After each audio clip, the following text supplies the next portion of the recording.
Thank you, Andy. Good evening, everybody. And I'll start by saying my name is Matt, as Andy has just said, and I've been living around Dartmoor since about 2004. And since then, in the Oakhampton area, I've been involved with, in a voluntary capacity, monitoring dormice and in the local woodlands. And that's developed quite a bit. And these days, I'm actually working in some conservation and woodland restoration projects around Dartmoor. So I consider myself to be very fortunate, and I can't genuinely think of anything better to be doing. So I'll start the slideshow. And this talk, I was really inspired by some of the talks earlier on in the summer that Andy had arranged, particularly by John Walters, who was talking about this incredible predatory insect, the blue ground beetle, and Malcolm Burgess's impressive long distance migrating birds, particularly the pied flycatcher, and how they all need and require these ancient woodlands around Dartmoor for their essential home. And again, my interest is these ancient woodlands around Dartmoor, and particularly the Dormouse. So it's interesting that all these iconic species require this habitat. And I just wanted to start by talking about how these woods are all connected in the landscape, but ancient woodlands, and I'm going to read something here from the Woodland Trust. The ancient woodlands are quite unique. And they are our richest and most complex terrestrial habitat, and they're home to more threatened species than any other. Centuries of undisturbed soils and accumulated decaying wood have created the perfect place for communities of fungi and invertebrates. Other specialist species of insect, bird and mammals rely on ancient woodlands. They are irreplaceable, and the complex biodiversity which has accumulated over hundreds of years. There are many species that thrive in ancient woodland are slow to colonize new areas, and all ancient woodlands are unique and are distinctive of their locality. Once what little we have left is gone, it's gone for good. So our Dartmoor ancient woodlands are specific to this locality. They're not quite the same. We've got very acidic soils here, very, very high rainfall and humidity, lots of steep ground. So though they're categorized as ancient woodlands, they're not quite the same. But as I mentioned, they're all connected to each other. And this is one of the important factors that we need to maintain that as well. Often people say to me, where does the dormouse get its name from? And you see it spelled with a double O, as in the door, walking in and out of a door. And so I thought we'd start off by saying the word dormitory, sleeping place, originated from the Latin word dormitorium, and the French word dormir, the verb is to sleep. So the dormouse has a bit of a reputation as the sleepy mouse. It's a hibernator, and my studies over the last few weeks have shown that they're all pretty much hibernating now, as of mid-November. But they're not always asleep, and they don't always look like this, though this is how we find them quite often. This is a photo that I took in the springtime. We sometimes find them together. They can be quite sociable at that time of year, probably sharing a bit of body heat as they come out of their hibernation. But when they're active, they are incredibly active, and they are really adept tree climbers, and we'll see a bit more of this later on. They're an absolute specialist tree climber, and that's their ecological niche. So I'll talk a little bit about some of their competitors, similar sized small mammals, later on. The state that you see these two in at the moment is torpor. They're torpid. This isn't hibernation, but this is a sort of a halfway house between hibernation, and it's a way that they can slow down their metabolism and save a lot of energy. So this is a very clever adaptation that they have. And this is a very young dormouse. So this photo, you'll see a lot of my thumb actually in this presentation, because that's how I tend to hold them, with my thumb gently holding across their chest like that, so I can take a photo. So this one is approximately a month old, and it's got to that stage where it's becoming independent from its mother. And my friend Leo, who is doing a PhD, Leo Gubert, his name is, he's doing a PhD on dormouse hibernation just at the moment. So I'm fortunate enough to know people like him, and I can tag along with him and learn an enormous amount about the research that he's doing. But this is the sort of age where he can actually microchip. He has a very special license. He's one of a few in the country that can do this, and we can learn a huge amount about their whole life cycle from this age upwards, up to the age of however long they survive, maybe 3, 4 or 5 years.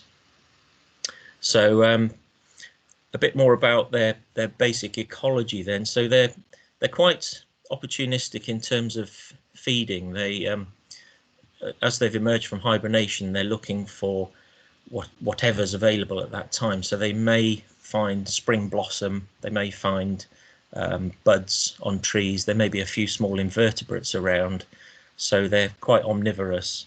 And as the summer progresses, their diet may move towards caterpillars and aphids, and then there are a few early seed producing trees perhaps, and the wild cherry is a good source of food for them. And then as the summer progresses towards autumn, there are lots of fruiting trees, so the berries, rowan berries are good, and blackberries, and also they're also known as the hazel dormouse, which is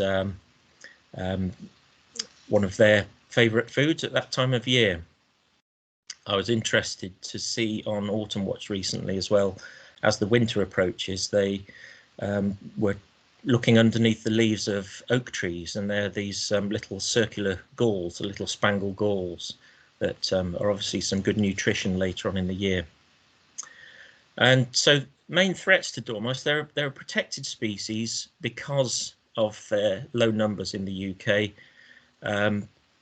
The changing climate is becoming a big threat to them, because that can affect the hibernation time of year. And if the weather warms up in December and January, they may be stirred out of hibernation and be looking for food when there isn't any. So that what they actually would ideally like is a fairly consistently cold, stable winter period. Another one of the big threats for dormice is the connectivity of habitat, and where it's becoming fragmented, that's where localized populations may get isolated and they may die out. So this whole thing about these connected woodlands around Dartmoor is particularly important for them. And the People's Trust for Endangered Species is the authority in the UK on monitoring dormice, and we as volunteers and dormouse monitors, we submit all our data to them, so they have a national picture. And they've said in the last 20 years, dormice populations in the UK have reduced by 50%. And I think that's quite a stunning figure if you think about it for a minute, because how long is it going to take to lose the whole lot? Well, it's a high risk thing, isn't it? And we need to do something about it. The Mammal Society recently, earlier this year, they produced a report. I'll just quickly show you one page from it. All very colourful. But this explains how a quarter of mammal species are under threat in the UK from extinction. And the dormouse is this little chap here, and it's listed as vulnerable, and along with the hedgehog and the barbastelle bat. So things are not looking good. And this is how the PTES, who I mentioned, this is their map about how the population has changed since the Victorian period. So I'm not sure what records they had back then, but our records today are quite comprehensive. And you can see, I think I can show you with my pointer, obviously Devon down here, the population back in the 1800s was considered to be common, and in 2016 in Devon it's considered to be common here. But you can see how the range has shifted south, and much of the north of England, the dormouse is absent now. It's become locally extinct in many of these areas. I do know that 2016, perhaps this is slightly out of date because there are reintroductions going on. So some of the dormice that are perhaps rescued from down in the southern counties of England may be rehabilitated and then released in other counties. So I'm familiar with Warwickshire because that's where I grew up, which is here, and also Nottinghamshire up here, and they're some of the counties where reintroductions are going on. So people are busily making sure there's some good habitat up there. But the point about this, though, saying common, it's not that they're common everywhere, and we must bear this in mind because it's only common where the habitat is suitable. And I'll try and illustrate this because Devon is a particularly good stronghold for this species. It's up to us to maintain that and do something about it. So this is a snip from the NBN Atlas. That's the National Biological Network Atlas. So this is where people can actually submit their result or their sightings or records. So it's a national database, but you can see this big white patch in the middle there, which is the higher part of Dartmoor. There isn't much in the way of woodlands there. There's a lot of wide open spaces, and therefore not particularly many dormouse records there. But if you look at Oakhampton at the top of the northern end of the moor and then work your way around to the east side of the moor there, we're getting a good pattern there of records all connected up. And this is the area where I'm working and spending quite a bit of my time. This particular valley here is Fingal Woods, so maybe quite a lot of those records are from me and my volunteers and my colleagues in the National Trust team. But you can actually see this is the area of Devon to the east of Dartmoor and heading into East Devon. This is where we have the right kind of habitat and conditions. So there we are. Enough about maps. Here's another very small dormouse. So I got involved in monitoring this species back in about 2008 or 2009, and it takes a while to develop the skills to safely. I mean, it's a priority of mine to make sure that their welfare is my absolute priority. So handling a tiny little creature like this, if you can imagine that being on your hand there, the dormouse is, this young one is a matter of weeks old, and it's only just opened its eyes, and it's in the nest with its mother. So I'd rapidly get them. You take the data, you measure them, quickly put them back in the nest so that the mother can look after them again. But as I said, I got involved in the woods around Oakhampton first of all, and a chap years ago called Gordon Vaughan has previously been monitoring birds in the woods around this area, and he started to notice dormouse nests appearing in his bird boxes. So it was then that he started recording them, that they were present, and we've almost carried on his work from there, and we've got lots and lots of years and years worth of records now of them in this area. But ironically, we find in our dormouse boxes, we find plenty of birds nesting. So this is actually a nest full of pied flycatchers, which I wanted to make that connection back to Malcolm's talk, but there are lots and in the springtime, lots and lots of blue tits, also the marsh tit, which is an interesting small bird, and plenty of wrens. So these smaller birds do like a dormouse box. And so we've continued with the monitoring in this area, and I've got involved in monitoring around other parts of Dartmoor in some of the restoration projects. But it's a really useful thing to do to get all this long-term data, and you can see changes in population, whether you're in a successful place or a place that's under threat. It can be from the activity of people. You can look at the actual quality of the habitat. You can make some kind of judgment on whether some habitat work needs to be done, perhaps. So the dormouse is actually quite a good indicator of the health of a woodland. And these photos here are, on the left you have a coniferous woodland. So this one was taken at Fingalwoods, very young conifer plantation on an ancient woodland site. So the ancient woodland's been removed in the 20th century for the sake of planting conifers. So the Woodland Trust work that I do is basically about restoration, bringing some more life and diversity back into that kind of woodland. So ideally, the photo on the right is that's what we're aiming at. That's an ancient woodland. That's actually taken at Becky Falls, that photo. So it's got lovely old growth oak canopy, lots of ivy on the trees, lots of trailing honeysuckle, and a lovely sort of graded understory coming right down to the vegetation at the ground level there. And so we've got to gradually work from one to slowly take out the conifers and bring it back looking a little bit more like that, a lot more diverse, a lot more green, like in that right hand photo there. It's a very, very long-term view, though. That's how you manage these woods. And so here's a photo from Hisley Wood in the Bovey Valley, another Woodland Trust site where I've been working. And this is a patch of larch trees.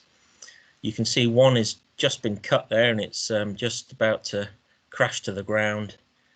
So what's happening here is these larch trees are being felled, but not all in one go. So this is a trial plot that we're working on. We're just felling a few trees at a time. So we might take a strip off the edge one year. We've been doing this for about 5 or so years now, and it's a great site because that lower shrubby part of the hillside there, that's the regenerating woodland, and it's coming back quite quickly, and it's providing really excellent habitat. So this is a dormouse hotspot, so we have to manage it very, very carefully so as not to disturb them. But the management is proving itself to be good for the dormice. And the thing about the larches as well, it's a tree. You've heard about ash dieback. There are these tree diseases, pathogens that blow around in the wind and infect trees. And larch, we'll see a bit more later, is one of the ones that's really under threat from something called Phytophthora ramorum. And so cutting them out now, we're preempting the fact that they might get infected one day. So if we can convert this habitat to this lovely scrubby broadleaf woodland before that disease hits, then so much the better. So Andy mentioned earlier that I do work in that area, in the East Dartmoor area, with Natural England, and I really enjoyed working with some of the young trainees that they had a program that was really very successful in taking graduate trainees like these two here and giving them some, a really varied and interesting training program. And many of them went on to get, really interesting employment within the conservation environmental sector. So George on the left here, he's monitoring a nest box there, and he's blocking up the hole to stop anything running away. I'll just quickly show you a nest box. So the dormouse nest box has actually got the hole on the inside, not like a bird box where the hole would be there. So he's he's blocking up the hole here against the tree. As a tree climbing creature, that's the way the dormouse prefers to go in and out.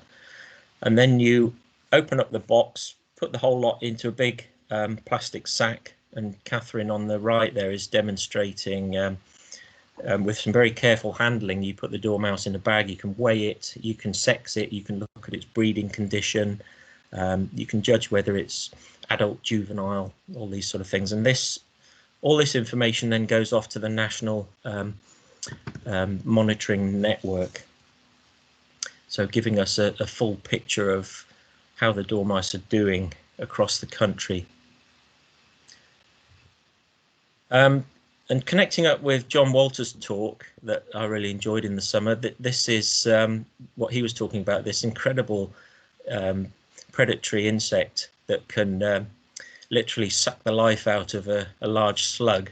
But occasionally in this woodland in the Bovey Valley, we find them hiding in the nest boxes. So it's always exciting when you look in a nest box, because you never know what you're going to find. It could be a nest of bees or hornets or something, but you're always hoping it's a dormouse. But occasionally you find these other real treasures as well. So that's quite exciting. And they don't like the daylight, these creatures. So it's lucky that when you take the lid off, they don't just disappear. This is another method that you can use for monitoring dormice. So that's what we call a nest tube. So it's blocked at one end with that little sliding tray, that little wooden block at the end there, and the dormouse will. This little gadget is hanging on a twig or a branch, and the dormouse will go into that end there, and they'll build that nest. And that's a really classic sort of textbook dormouse nest there, with that lovely woven structure and a little sort of core in the middle there where they'll go to sleep. So this is used for checking whether there's presence or absence, but there are more techniques that are coming online that we can use, which I'll tell you about shortly. And again, going back to Leo's hibernation research, this is something that we've been quite lucky to find. So he was at one time radio tracking dormice, so we had to put tiny little collars on them and track them into their nests. And this tiny little nest is down at ground level, so this is the hibernation nest, and they're almost impossible to find in any other way other than radio tracking the animal into its nest. And they're quite remarkable little things. I'll just try and show you this. Unfortunately, there's bits all falling off it, but that little nest there, they're like a little thatch roof, and they're almost waterproof. This is one I found last year once the hibernation period had finished, and it's almost impossible to find where they go in and out, but they do have a little hole somewhere. I can't even see it at the moment. There's a little hole there. It is. There's a little hole there, and they build this incredible structure, and then they go inside and they stuff a load of material into that little hole there, and that's almost sealed them in completely for the winter. So these, you think that's really at risk, isn't it, from being trampled on? So I'll ask you, please, if you are walking in the woods, try and stick to the footpaths if at all possible, and do look out. If you see anything like that, then try not to stand on it. And there's a summer nest. So this is a wild nest. The dormouse has just built it in the little V crook of this bramble bush here. So the typical summer nest looks a bit like that. Got this lovely woven structure in the middle, and quite often they'll put this layer of insulating leaves around the outside, and they're an absolute work of art. They're really amazing. So I occasionally, because I got my eye tuned in, do find them in the hedgerows, but also that's how they construct them inside the nest box as well, which you will see a little bit later on. So what I'm going to do now is give my voice a little bit of a break and play you this video.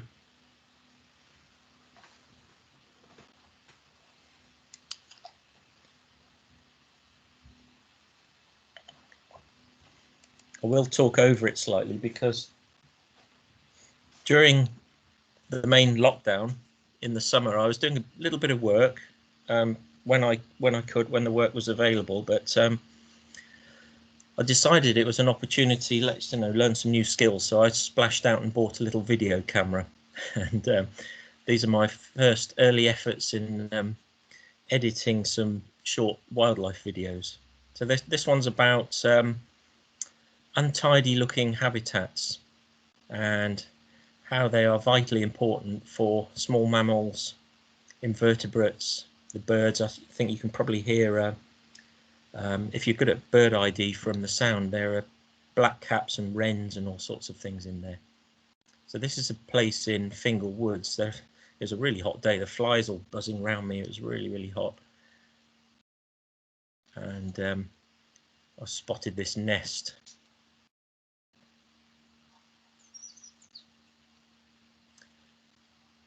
And this is in an area of the woods which was really interesting because I'm doing a lot of study on this area because it's a large area of larch that was felled all in one go, and that was a compulsory felling. It was an order from the Forestry Commission plant health team because this infection in the larch was noted in this area.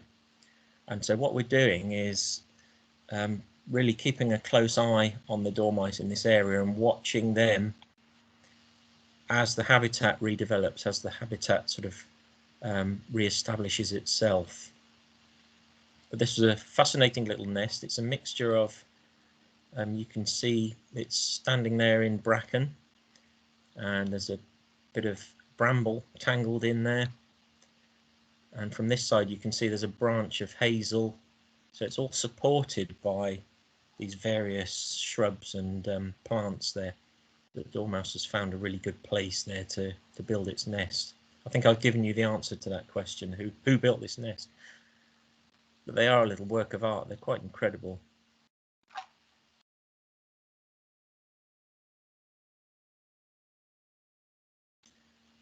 So I hope you can see from that one, this is a young dormouse, a young adult.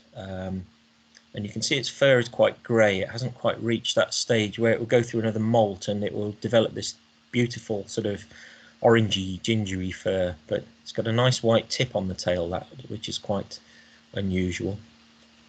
But I found this one in one of those nest tubes, and it just sat there on the tree for a couple of minutes. So I managed to keep videoing it until off it went, showing its tree climbing skills. But the point of this little video anyway was that these tangled and untidy habitats, they are actually really good places for numerous butterflies, birds, all sorts of things. Move on. So this is the area of larch trees that I was talking about. So larch being one of the unusual deciduous conifers. This is a view in Fingal Woods in the side valley called Hall's Cleeve, and 5 years ago it looked like this, and there's 15 or so hectares of larch there, and all in one winter it's suddenly, if you take that landscape in, it suddenly looked like that a few months later, because all that larch had to go as the infection had been found within that block within that stand of larch. And you can see just scattered around on the hillside, these small scattered skinny little oak trees were standing underneath the larch. And so when the felling was done, it was done with great care to not destroy all this and just leave as much habitat there as possible. And at this particular stage, this sort of square area here, there wasn't really very much vegetation there at all. And you can see these little, perhaps you can see these plastic tree tubes here. So this area was being planted up with a mixed broadleaf woodland. So this is the area that I'm studying at the moment, and it's going to be a long-term study to see over the years how does the dormouse and other species creep back into that site as it regenerates itself. So this is two aerial views. I'll just show you the one on the left is just prior to the larch being felled, and the one on the right, you can suddenly see all those rows and rows and rows of conifers have gone, leaving these little scraps of oak trees behind. So it's quite a dramatic event, done as carefully as possible with as little damage to the soil and the remaining vegetation as possible. And this is what we've got now. So last year I started this project with this other gadget. These are things that we call footprint tunnels. So I'll quickly show you that one. It's essentially it's a cheap monitoring method. It's a piece of plastic downpipe, drain pipe, with a little wooden insert with a bit of paper on there, and this black pad here, which is on it is a mixture of charcoal and cooking oil. And it's a great way to find footprints.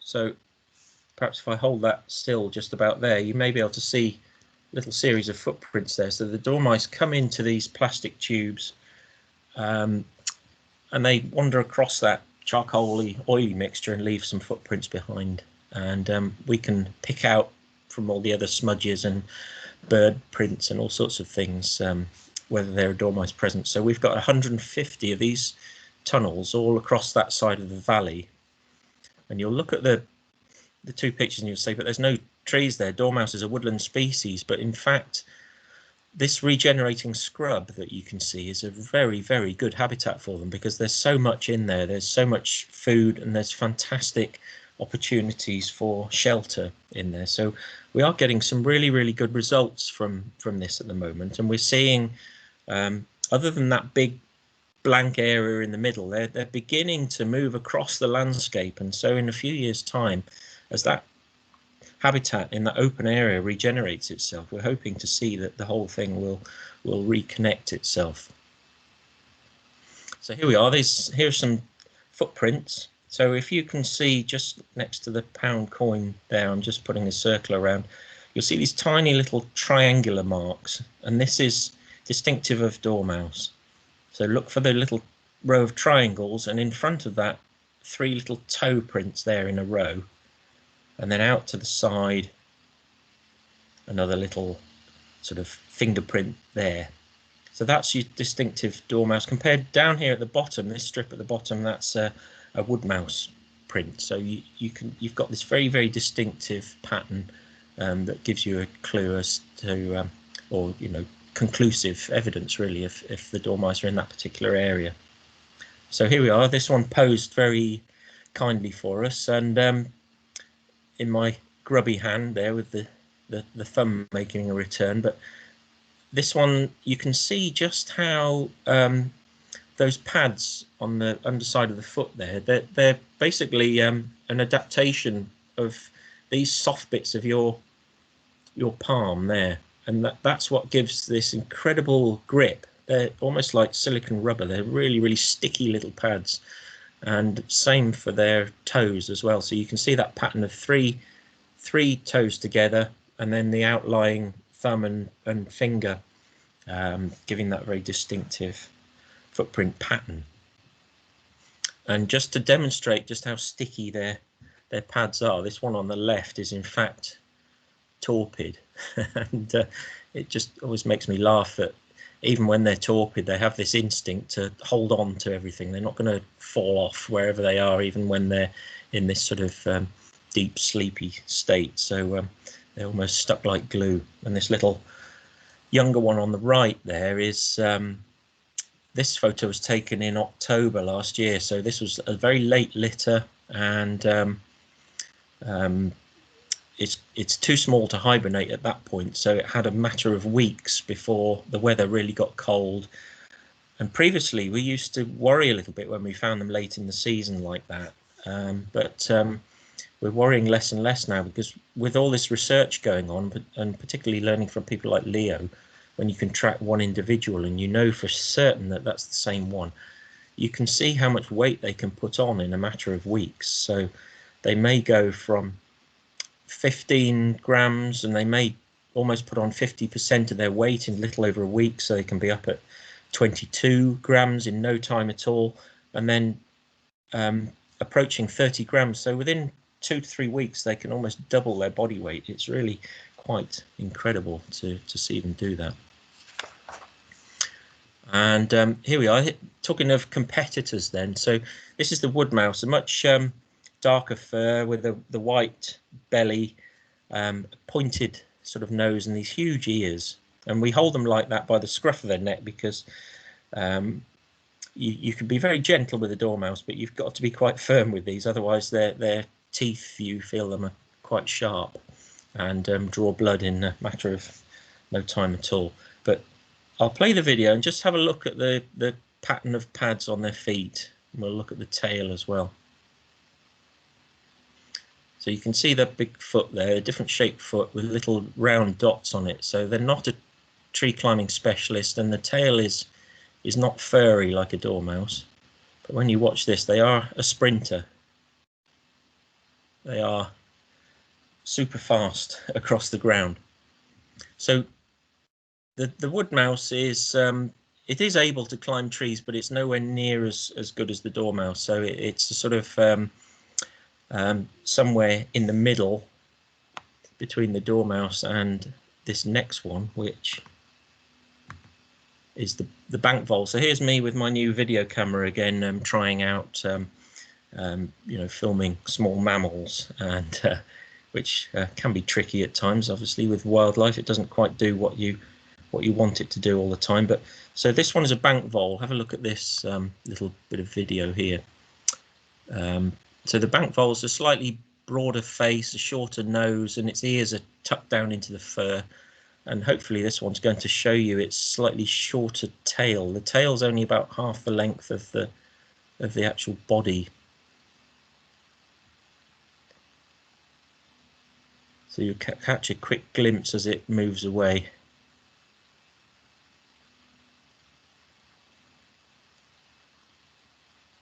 So it's a lovely little creature. I do like the bank vole. So you just saw a quick flash of the tail there and there, and so that's another distinctive sort of identifying feature. But the bank vole then, yes, they're probably a competitor to the dormouse in terms of looking for the same kind of food, but they're much more a ground dwelling species, and they occasionally appear in a nest box, but their niche is down at ground level. And they're it's interesting when you capture one, their instinct is to try and dig down and burrow, whereas the dormouse's instinct is to climb up and run up into the trees. So these are the slight differences between the species.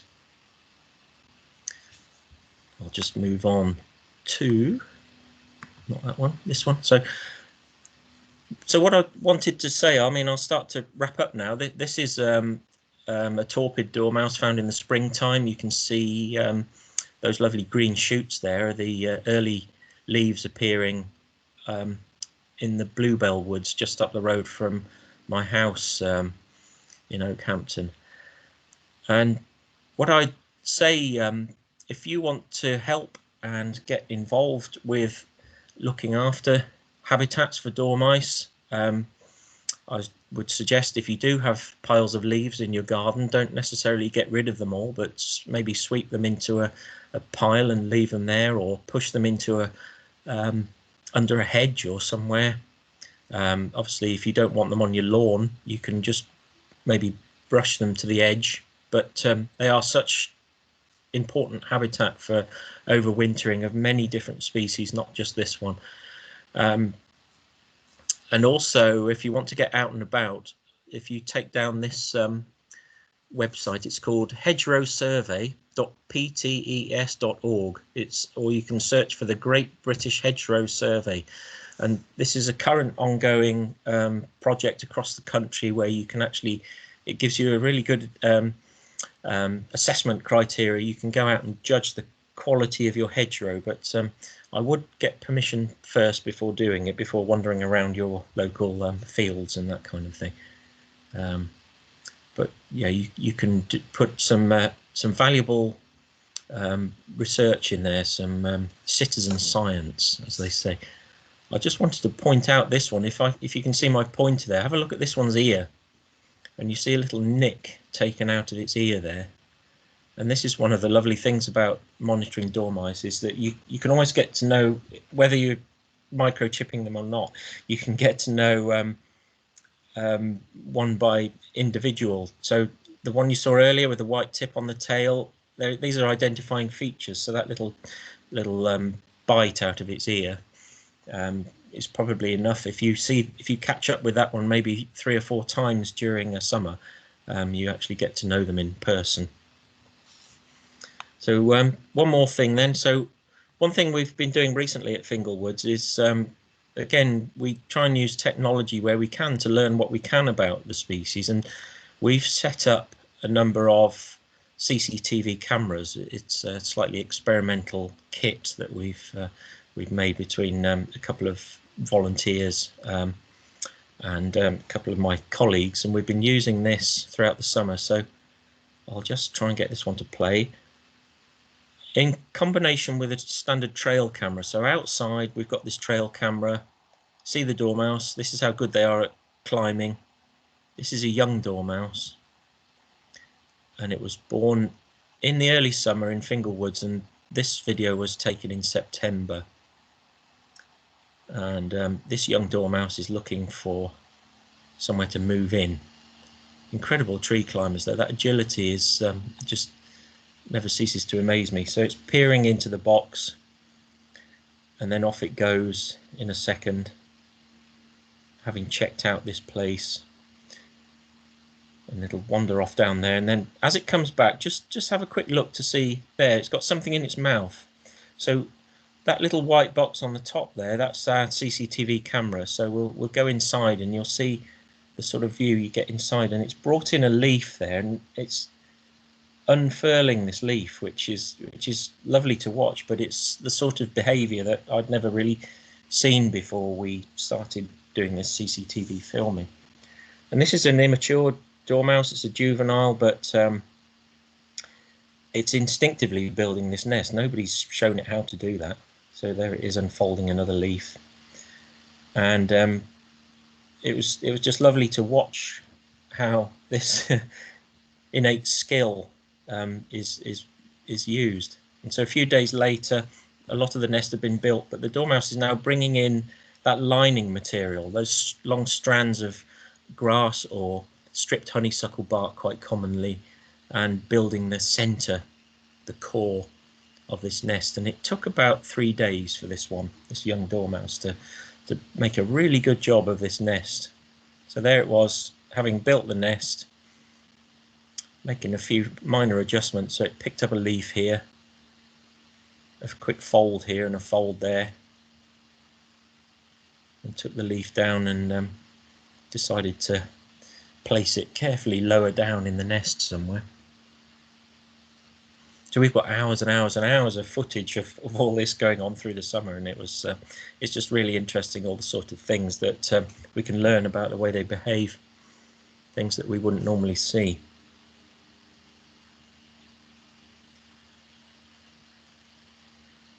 So last couple of slides now, we will go on. That is the actual nest that dormouse built. And so going from a novice nest builder to an expert in one go, I was very impressed with that. It's an incredible job, really beautiful construction there with all the insulating leaves all around the outside. And so there we are. So here's a couple of dormice. This is then again at the end of the season, before hibernation, they start putting on their weight and they go back into this sort of hanging out together scenario. So you can see from the leaves on the ground that shot was taken in autumn, just before they build up their weight and go into hibernation. So that's probably a good point to say good night, or perhaps we'll move on to a few questions which you may have.